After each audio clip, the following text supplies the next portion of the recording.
toutes et à tous et bienvenue chez Berlin de Toi, le podcast qui tire le portrait en français, en anglais ou en allemand des personnes engagées, inspirées et inspirantes qui habitent à Berlin.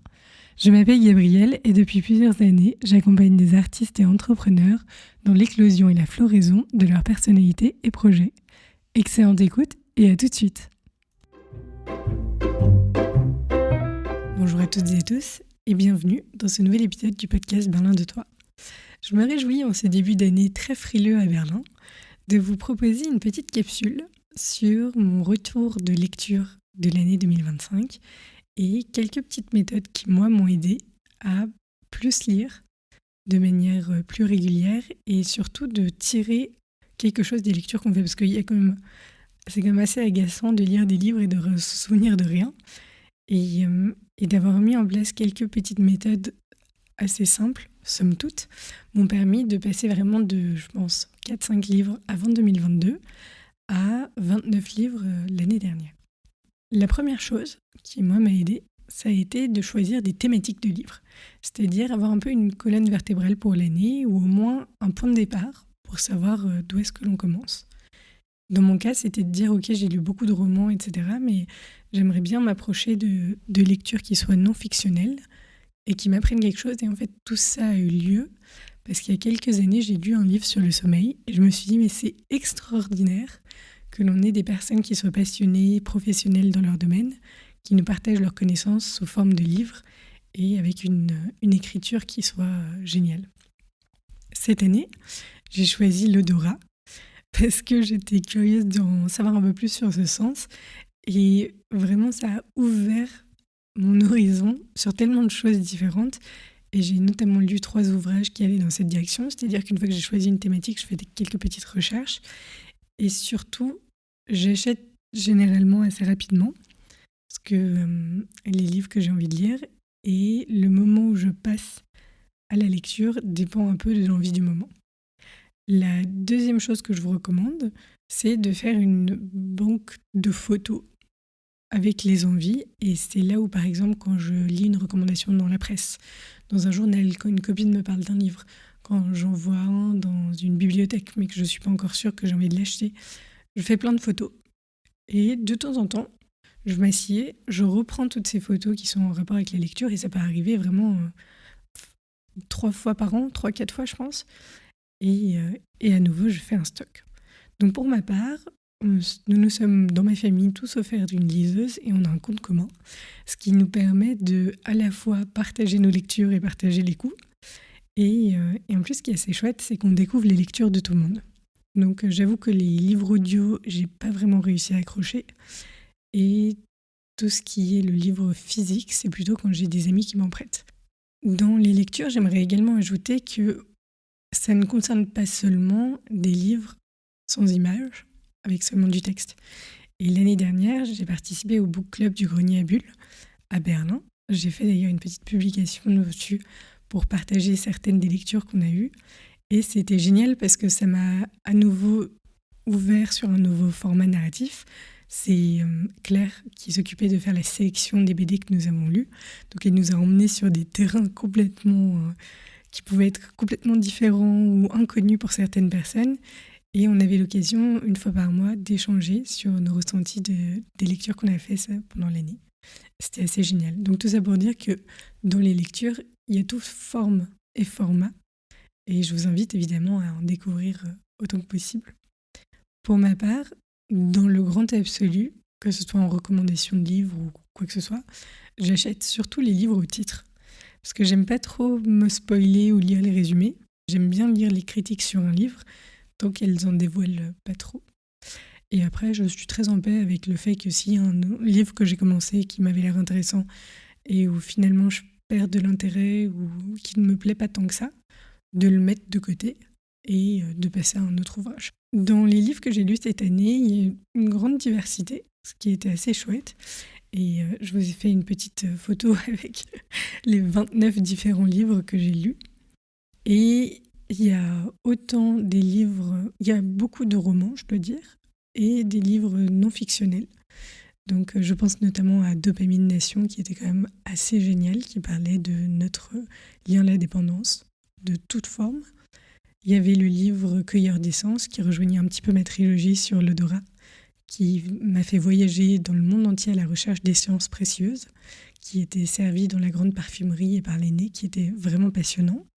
J'ai aussi lu en anglais l'ouvrage sur l'écriture de Stephen King, que j'ai trouvé assez génial. Et sur le site internet du podcast, vous retrouverez vraiment pour chacun de ces 29 ouvrages mon petit avis personnel que je me suis permise de partager. Et j'espère que ça peut vous inspirer et vous entraîner, vous donner envie de lire un peu plus cette année. J'ai fait un peu le choix parce que je me suis dit je vais pas lire tous les 29 ouvrages que j'ai lus cette année. Je trouvais ça un peu laborieux et je savais pas trop si ça intéresserait vraiment les gens. Donc j'en ai choisi 4 qui étaient mes coups de cœur de l'année. Tout d'abord, il y a Par le bout du nez, une histoire intime des odeurs de Sarah Boas, que j'ai mentionné évidemment plusieurs fois, parce que c'est à la fois une exploration de la mémoire affective qui aborde ses côtés scientifiques, culturels et souvenirs personnels. Et Sarah Boas a une plume magnifique pour nous permettre de voyager et découvrir et expliquer. Donc c'est un ouvrage qui est à la fois intelligemment pensé, où on sort grandi parce qu'on a appris plein de choses, et en plus ça nous touche dans notre intimité parce que ça nous explique comment fonctionne un de nos sens auquel on ne prête pas vraiment attention. Et le fait de lire ce livre cette année, ça m'a beaucoup réconcilié avec ce sens et ça m'a permis d'apporter plus d'attention aussi dans mon quotidien, de gagner des nouveaux réflexes que je n'avais pas forcément. Donc j'ai trouvé que c'était un livre d'une très très grande richesse. Ensuite, alors, il y a le roman, vraiment le roman qui m'a bouleversée. Veiller sur elle de Jean-Baptiste Andréa, qui déploie une grande fresque romanesque dans l'Italie du XXe siècle autour d'un amour profond et d'une vocation artistique. Et alors là, à nouveau, c'est un mélange magnifique entre l'Italie, le sacré, l'art, l'amitié, le sacrifice, la beauté de la création. Et c'est un récit qui est hyper sensible et joli, tout en n'étant pas évident. C'est-à-dire que tout au long de sa lecture, j'ai été surprise. Enfin, je l'ai suivi, je l'ai tenu d'une haleine. Et j'ai trouvé que ça faisait longtemps que je n'avais pas lu un aussi beau roman, qui est à la fois une plongée historique extraordinaire, tout en parlant de liens très profonds, qui soient interpersonnels ou en rapport avec la création et l'artistique.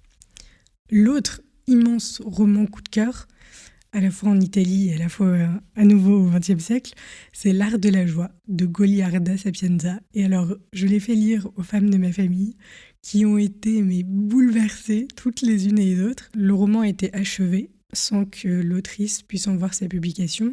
Et il aura fallu que ce livre voyage de l'Italie à la France, où il sera traduit, pour qu'il revienne en Italie et devienne un classique extraordinaire.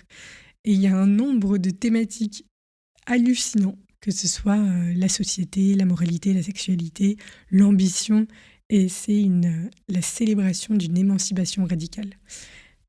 J'ai écouté quelques podcasts à la suite de cela, qui partageaient des retours sur l'art de la joie, et la plupart des lecteurs et lectrices disent ressortir de ce livre en étant transformés et bouleversés, et c'est un livre qui chamboule beaucoup de choses, parce qu'il remet en question et d'une manière franche et pleine de vérité qui est assez extraordinaire. C'est d'une modernité folle et c'est le genre de livre que l'on lit une fois dans sa vie et qui nous reste très, très propre, très proche de nous. Et finalement, encore un autre roman écrit par une femme qui s'appelle Sauvage de Giulia Carnino. Je me demande si ça se passe pas aussi en Italie, comme quoi il y a une petite fixette l'année dernière. Et ce que j'ai aimé, c'est que c'était l'histoire d'une femme partagée entre liberté, amour et création. Et c'est une création dans les cuisines, parce qu'elle est cuisinière. Et Giulia Carnino a cette force de mêler le descriptif de la cuisine avec les relations entre des personnes, les relations d'amour, la relation avec les enfants, et de poser plein de questions. Et elle le fait avec une plume incroyable. J'ai d'ailleurs souscrit à sa newsletter cette année pour suivre ses textes un peu plus, on va dire, plus régulièrement et de façon plus contemporaine aussi. J'adore découvrir ce que les auteurs actuels et contemporains pensent et écrivent. Et surtout que là, on va dire, au moment où je suis en tant que femme, lire tous ces textes qui interrogent plein de choses d'un point de vue de femme, je trouve ça assez extraordinaire. Et j'invite aussi les auditeurs masculins qui nous écoutent à aller s'y confronter parce que c'est d'une grande beauté d'écriture déjà et en plus d'une grande justesse émotionnelle. Et elle dit tellement de choses en peu de mots, c'est quand même assez extraordinaire. J'espère que cette petite introduction, petit rappel à la lecture vous aura inspiré, que vous aurez quelques idées peut-être pour comment commencer, où est-ce que vous mettez les pieds. Et ce que je vous encourage vraiment à la fin de chaque lecture, c'est de faire une petite fiche. Et je sais que c'est pas très sexy parce que je me disais les mêmes choses quand j'ai commencé.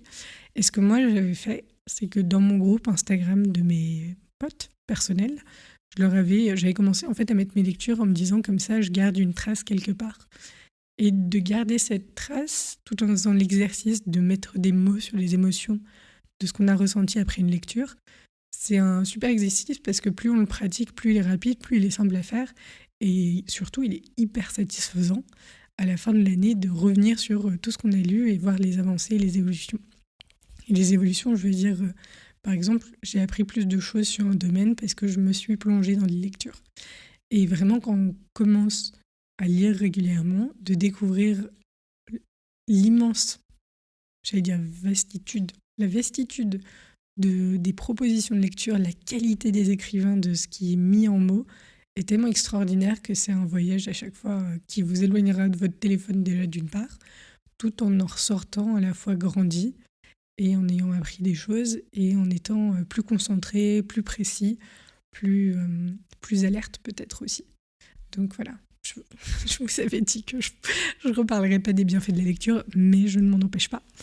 Et que ce soit de la lecture de livres, d'ouvrages, de romans graphiques, de nouvelles, enfin peu importe, profitez-en peut-être aussi de passer dans les bibliothèques, les librairies, de vous laisser inspirer et conseiller. Et je vous souhaite du coup une belle année de lecture.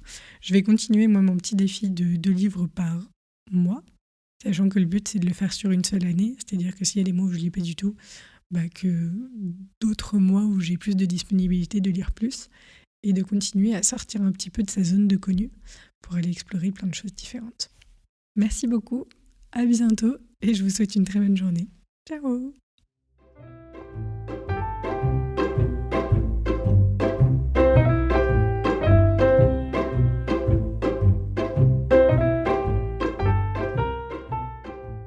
Bravo, vous avez écouté ce nouvel épisode du podcast Berlin de Toi jusqu'au bout. Vous retrouverez l'ensemble des notes liées à l'épisode sur le site internet www.berlindetoi.com. Vous pouvez nous soutenir en mettant une note 5 étoiles sur votre plateforme d'écoute. Vous pouvez également souscrire à la newsletter sur Substack et je me réjouis de vous retrouver sur LinkedIn ou Instagram à Berlin de Toi.